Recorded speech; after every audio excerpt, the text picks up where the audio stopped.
তো মাম্মা অনেক কাজে হয়ে গেছে। কালকে তো ব্লাড নিয়েছে থাইরয়েডের, তো 3 মাস পর পর ব্লাড লাগে। তো তোমরা দোয়া করো বন্ধুরা, রিপোর্টটা যেন ভালো আসে। আর খাবার ভাত যদি গিল্লা করে দিই, খিচুড়িটা অনেক কষ্ট করে নিয়ে আসি আমি, সাইকেল চালিয়ে যেতে হয় অনেকটা, সেটা তাও নাই, একটু খাই। আর ভাত যদি দিই 1 থেকে 2 বার এইটুকু নেয়। তো এখন প্রায় বাজে 6:30 সন্ধ্যা, আমি সবে স্নান করে এলাম, সিঁড়িতে উঠানামা করেছি 8 বার। জীবনটা হয়েছে যুদ্ধ লড়াই, তাই যুদ্ধ লড়াই করছি। সেই জায়গায় পৌঁছে গেছি, একা একা ছুটতে হচ্ছে বিভিন্ন কাজে। সবটা তো ক্যামেরার সামনে আনতে পারছি না, আর সম্ভাবনা একটা মেয়ে যে স্ট্রাগল করছি, এটাই অনেক বন্ধুরা। তো মাম্মামের এই দেখো অনেকটা আবার খাম হয়ে গেছে, এই দেখো। ভীষণ সাবধানে রাখি, বিশ্বাস করো, মানে চোখে আড়াল হতে দিই না, বাচ্চা তো একটু চঞ্চল হয়েছে।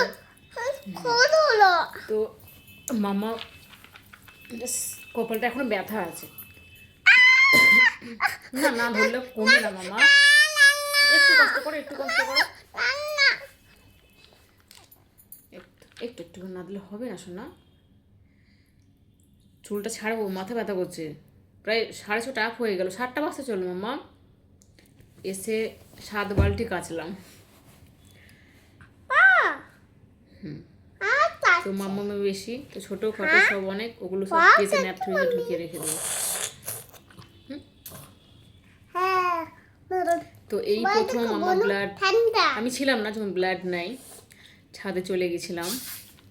আমি ছাদে ভীষণ কান্না করছিলাম, পাশে বিলিয়ে ভাবলাম দিদিভাইকে ডাকবো, তো ও ফোনে ব্যস্ত ছিল, ওনার হাজব্যান্ডের সঙ্গে কথা বলছিল। তো পাশে সব ওই যে চেনা জানা আগে ভিডিও বলেছি এসেছিলো, আর সব পাশে কাকারা ছিল, ওরা ধরেছে।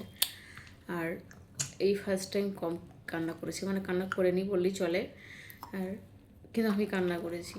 আর প্রতিবার ল্যাবে গিয়ে করা হয়, তো যাই হোক আগে ভিডিও সব বলেছি। তো 2 হাতই ব্লাড নিয়েছে। তো রিপোর্টটা দেখা যাক কবে আসে, রিপোর্টটা পাওয়ার অপেক্ষায় আসি, যেতে হবে কলকাতা। তো ঠিক আছে চলো বন্ধু, টাটা। চুলটা খুলতে হবে, ভীষণ মাথা ব্যথা করছে।